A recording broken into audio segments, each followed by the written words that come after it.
కడిమేనా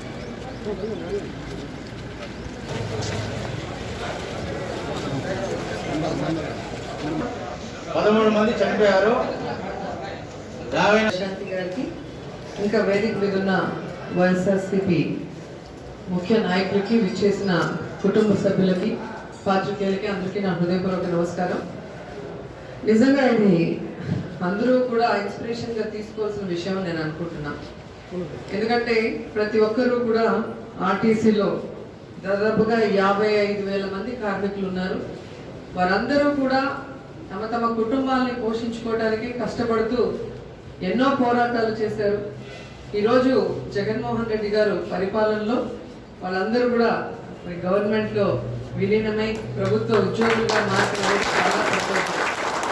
so వారందరూ ఈరోజు పెద్ద మనసుతో ఈ కరోనా సమయంలో ఆర్టీసీలో పనిచేస్తున్న ఎవరు చనిపోయినా 5 lakhs ఇవ్వాలి అని ఒక నిర్ణయానికి వచ్చి వాళ్ళ ఏదైతే మూల వేతనం ఉందో బేసిక్ శాలరీ 1 డేది 55,000 మంది కలిసి ఇచ్చి ఈరోజు ఈ స్టేట్లో 4.5 నుంచి 5 కోట్లు కలెక్ట్ అయినట్టు నేను.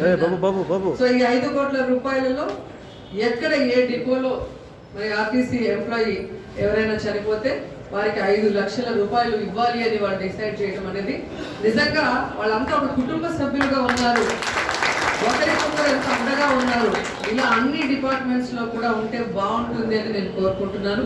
అండ్ ఈరోజు మన పుత్తూరు డిపోలో సికే రాజు అలాగే పి రాజేందర్ గారు, సో వీళ్ళిద్దరూ కరోనా వల్ల మరణించడం జరిగింది.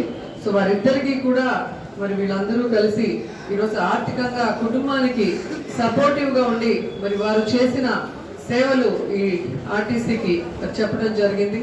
సో మనుషులు పోతే మనుషులు రారు, ఆ బాధ అయితే మన మనసులో ఎప్పుడూ ఉంటుంది.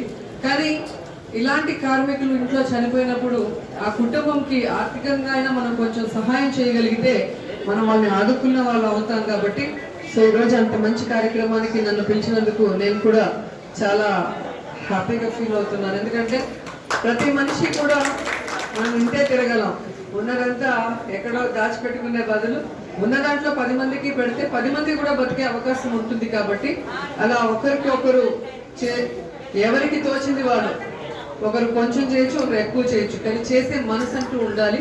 అలాంటి మంచి మనసుతో చేస్తున్న ప్రతి ఒక్కరిని కూడా అభినందిస్తూ సెలవు తీసుకుంటున్నాను. మిసెస్ పి ప్రభావతి గారికి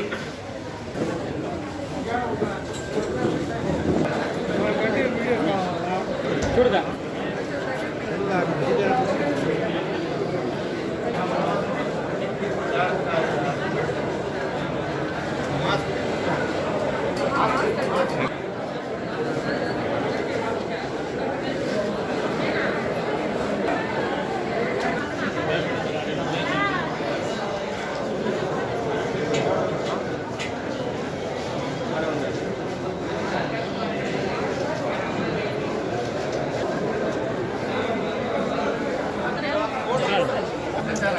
మాస్క్ చేయి పెట్టుకుని చూడియా వస్తాను.